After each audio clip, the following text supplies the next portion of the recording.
Oh, well, good morning. Happy Tuesday. I think it's Tuesday. Yeah, it's Tuesday. Sorry. Happy Tuesday, October 22nd, 2024. Thanks for joining me this morning. Interesting day yesterday. I think I told you that I was having a toothache. Well, I got into the dentist yesterday, and it turns out that it's all Ike Eisenhower's fault. You're like, what are you talking about? Ike Eisenhower in the 50s had a heart attack. And everybody was trying to figure out how such a strong, virulent man, virile man, could have a heart attack. And they determined that it was one of two causes. One was he ate too much fat, or the second was he ate too much sugar, carbohydrates. And the medical community decided that it was too much fat, that fat causes heart attacks. And so basically, they developed a whole new food chain that was low on fats and high on carbohydrates. And so when I was a kid, I was allowed to eat as much carbohydrates as you could possibly imagine. So for breakfast, I would have Cheerios and just put tons and tons of sugar on the food, because at that point nobody knew anything about sugar. By the time I was 8 or 10 years old, I had about 8 cavities, and I had a root canal. A root canal is where they go into the tooth, they go in through the enamel and the dentine, and they get into the root structure, and they just pull all that whole root structure out, and they fill it back up, and you have a root canal. And usually root canals last for 20 or 30 years. Mine was one of those mercury silver root canals. Sometimes they will go back in there and refill it or whatever. But I never did that because it never caused any problem. And so Thursday, it started to hurt, and I finally got a doctor's appointment yesterday. And basically, my root canaled tooth was bad and infected, and the tooth next to it was infected. So I had to do an extraction of both teeth. So I'm missing my 2 lower teeth in my mouth. But you'll notice that it doesn't look like that because they put in a temporary bridge. So then I go back in a while and get a final bridge. But it's all because when I was a kid, I just ate sugar like it was going out of style. As a matter of fact, sugar is as addictive as heroin in the human body. So once you get addicted to sugar, you can't stop eating it. And I still have an addiction to sugar. I really, really, really try hard not to drink or eat a lot of sugary foods, but because it is bad for your teeth. Sugar is like the worst thing for your teeth, and that's probably part of the reason. The other reason is that I just have a family history of bad teeth. My grandmother, on my father's side, my father's mother, had no teeth. By the time I knew her, all of her teeth had been pulled, and she was wearing dentures. And that was very, very common in her generation, is just pull all the teeth, get it all done. Why would you want to come back and have each tooth pulled individually? Just get them all pulled, we'll put in dentures, and you'll be fine. And, she would have her dentures sitting out every once in a while. That was a popular way to do it. So, but what they do today, they'll either put in a new tooth, like a crowned tooth, or they'll put in a bridge. And I have a bridge in my mouth now. And they're not cheap, just so you know. Oh my goodness gracious. So anyway, let's see. Also, it was pretty painful procedure. Apparently, when your tooth is infected, the local anesthetic that they shoot into your tooth nerve is not as effective. And so I could really feel a lot of the work that was done yesterday. And then I just was a nasty, nasty afternoon and evening. I'm feeling pretty good right now. But yesterday was one of those days, that you have to have in your life where you have lots of pain and lots of changes in your life, and you have to figure it out. I'm grateful to God that we live in the world where, can you imagine 200 years ago or 300 years ago? Of course, I don't think we had as much tooth decay back then because we didn't eat as much sugary food. So, yeah, as much. I think we ate more natural foods, and so we didn't get as much decay in our teeth. But if you had a tooth that was hurting and you had an abscess in your tooth and it finally had to be pulled, I can't even imagine doing that without anesthetic or any sort of localized, although I had a feeling about it yesterday. Anyway, all right. So you're seeing a little bit less of me today because I have a few missing teeth. Also, we don't have any birthdays today. So thank you so much for joining me, all of you. And let's go ahead and get into our study. We left off yesterday with King Hezekiah, good king, a great king. He started out good. He always asked God for his guidance and his wisdom, and he left good. But he just, even though he's a good king, he starts out good and he follows God and all that, it doesn't mean that he's not prideful, that he's not proud. The neighboring Babylon sent, they heard that King Hezekiah had been sick. And of course, we saw recently that when he was sick, he prayed to God to give him, more time, to be with him. And God said, I'm going to give you 15 more years. So Isaiah tells him, yeah, you're going to have 15 more years, to which he's very, very grateful. But the king next door in Babylon hears that he's sick. And so he sends this envoy to give him gifts and everything and say, hey, we want to be your friends. We don't want to be enemies. We hear you're sick. It'd be a great time for me to attack because you're sick, but I'm not going to attack. I'm just sending you these gifts and all that sort of thing. And his name is Marduk-Baladan, is the king of Babylon. And so he sends this envoy. And while they're there, Hezekiah says, oh, can I show you my palace? So he shows them all the palace. And they go into the secret storage room where all the jewels are, basically. It'd be like going into a bank and you asking the bank, is your bank secure? And he goes, yeah, let me show you the vault. And you go into the vault and there's tons of gold sitting there in the vault. And the banker is so proud to show you how he can keep that gold safe. And you're looking at it saying, yeah, but you just showed me all the gold. And there are evil, devious people out there that want this gold. So I'm not entirely sure that this is this is good. So he shows all the envoys, all the true treasures of the kingdom. And let's see how that goes.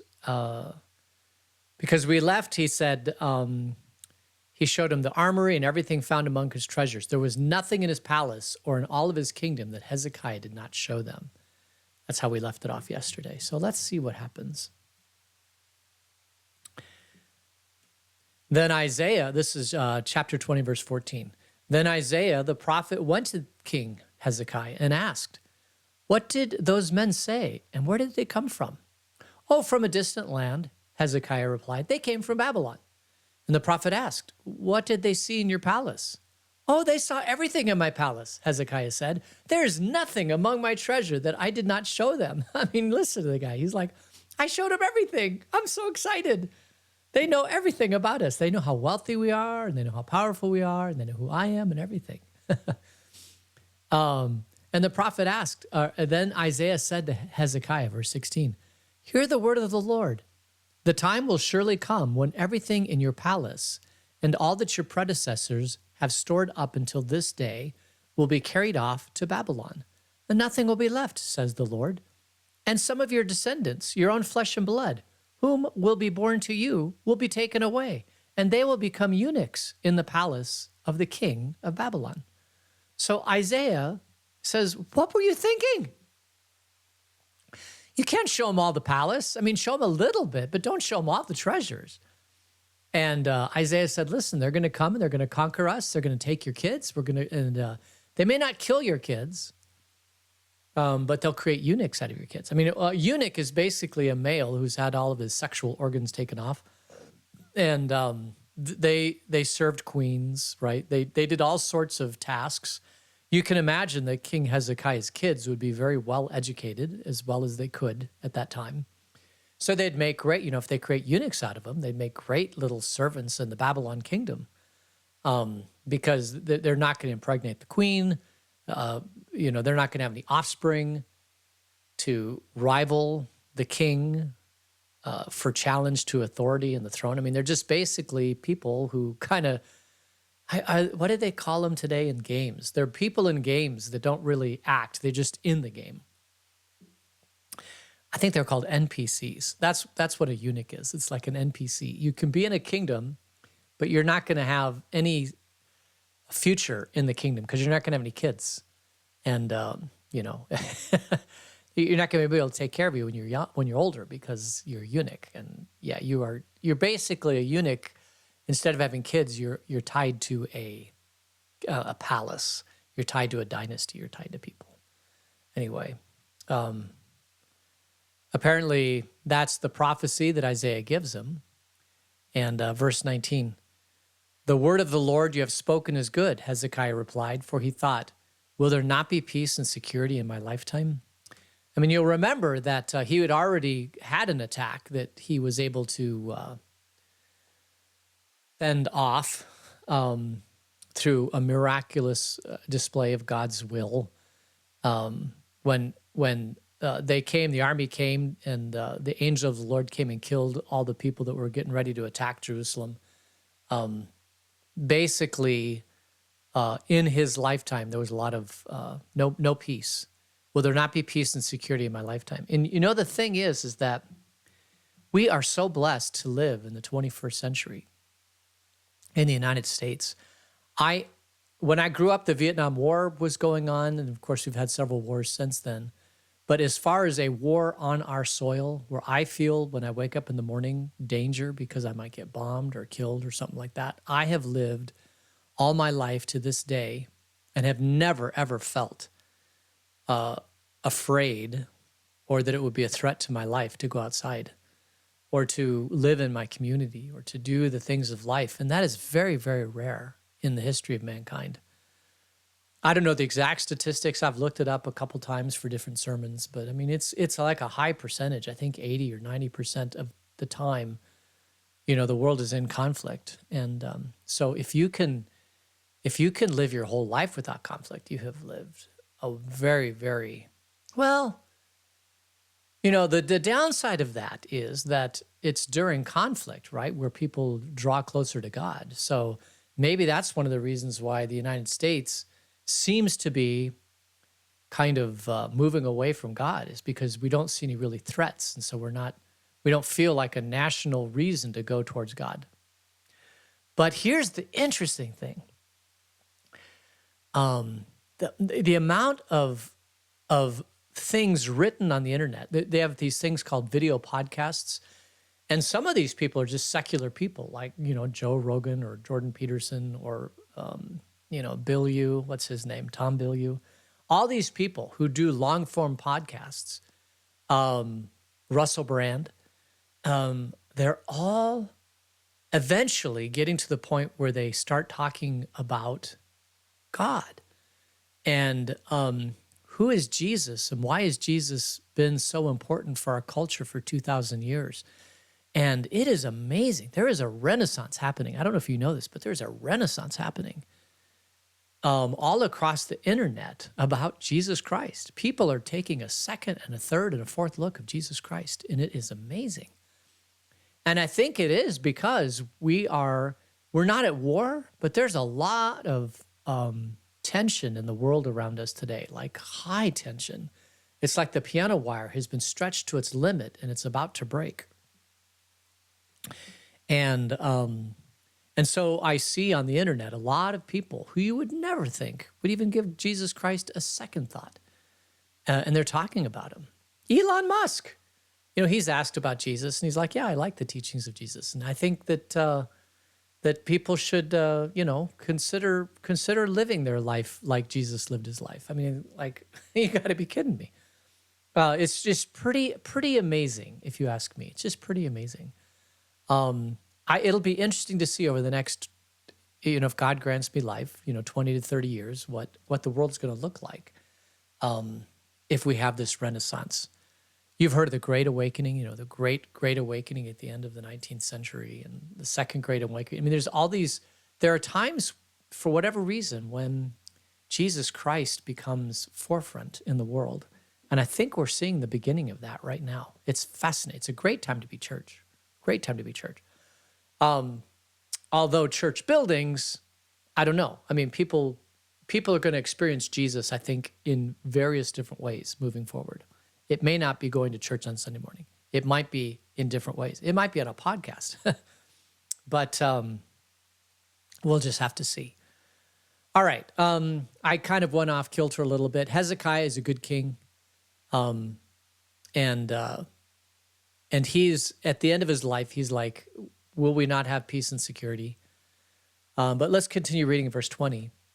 As for the other events of Hezekiah's reign, all of his achievements and how he made the pool and the tunnel by which he brought water into the city, are they not written in the book of the annals of the kings of Judah? Hezekiah rested with his ancestors, and Manasseh, his son, succeeded him as king. So apparently he did a bunch of public works. Now, at the beginning of this last week, I said, I'm really, really excited to get into this story because of Hezekiah, because I actually am familiar with Hezekiah for a number of reasons. I mean, obviously, he's one of the better kings. But in Israel, there is a tunnel that brings water into the city. It's called the tunnel, Hezekiah's tunnel, or the tunnel that brings water to the pool of Shalom. And I'm not exactly sure where this is because I've never been to Israel, so I can't really describe it. I've seen pictures of it, but one of the things that's always piqued my interest about this is that this tunnel apparently was constructed in Hezekiah's lifetime by starting at one end at the pool of Siloam and the other one to go to the headwaters, and they went towards each other. And the question is, are they going to meet in the middle or are they going to be off? Because apparently the tunnel is about a third of a mile long. So you're talking about a sixth of a mile. 1,500 yards is a third of a mile, 2,246. Yeah, I mean, you're talking about 750 feet that each side has to go, and then they have to meet in the middle. Apparently they did. Apparently they started at each end of this tunnel and they started digging, digging in the tunnel and taking out the dirt. And when they met, they actually met in the middle. And I just, as a former civil engineer, just thinking about that, because today we have transits and we have all sorts of electronic and even old analog equipment that you could set your sight on, this is the direction we have to go, and then kind of carry it through the tunnel. Today it wouldn't be too hard of a challenge, but back then, 500 BC, it would be quite a challenge to build a tunnel and start at each end and meet in the middle. And I've always been fascinated by that. And I found out about this tunnel years ago. I was taking a class on Hebrew, epigraphic Hebrew, and we translated old inscriptions, not in modern day Hebrew script, but in old Hebrew script. Same language, just different characters. And one of the assignments was to translate an inscription, because once they met in the middle and they accomplished this incredible feat, King Hezekiah or somebody had an inscription carved that they put at the tunnel to tell the story about how they started at each end and met in the middle. It's called the Shalom Tunnel Inscription. And it currently sits at some museum in Istanbul, Turkey. And of course, that's another thing I'd like to see in my life, is to see this inscription. But it's just kind of cool to think that there is a rock out there with an inscription on it that talks about Hezekiah's tunnel. So it verifies the story in 2 Kings chapter 20 that Hezekiah did all this stuff. It's just absolutely fascinating. So let's see if I can bring this up. This is what the rock looks like. It's called the Siloam inscription. And it's basically, what does it say? Somewhere in here it has the inscription. Yeah. Basically, we met, oh, here it is. The tunnel, and this is the story of the tunnel. While the axes were against each other and the white 3 cubits were left to cut, the voice of a man called to his counterpart. For there was Zada in the rock on the right, and on the day of the tunnel being finished, the stonecutters struck each man towards his counterpart, axe against axe, and flowed water from the source to the pool for 1,200 cubits. It was the height over the head of the stonecutters. So we actually have an inscription that talks a little bit more in depth about how this tunnel came to be and how cool that was. And whenever I come across something like this, I'm always just absolutely fascinated because it gives further veracity to the Old Testament scriptures that, these aren't just stories that were made up. I mean, these are actually people who lived and did things. And Hezekiah's tunnel is one of them. It's called the Shalom Tunnel. This is a copy of the inscription, like a rubbing or something like that. Because I think this is the actual inscription here. Yeah, it's actually a stone that looks like that. But anyway, so I think that's pretty cool. And I think that, whenever you can find some archaeological, historical artifact that brings life to the Bible, it's just really, really cool. The other one that everyone wants to find is Noah's Ark, to find chariot wheels at the bottom of the Red Sea. I mean, there's all these different things.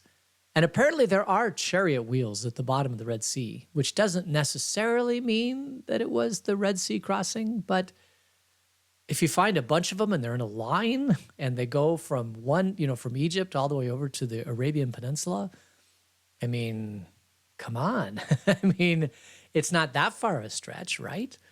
And every once in a while, I've wanted to find Noah's Ark. And there have been probably 3 or 4 different documentaries in my life where people have said, I've found Noah's Ark. And I think to myself, why don't they just go find the thing, I mean, we have so much technology today. Somebody could invest, maybe one of these rich billionaires could invest $1 billion for bunches of expeditions to go find Noah's Ark. I don't know. Anyway, I think that would be really cool. All right, so I think we'll end here. Let's go ahead and close in prayer. Gracious God, thank you for this time together.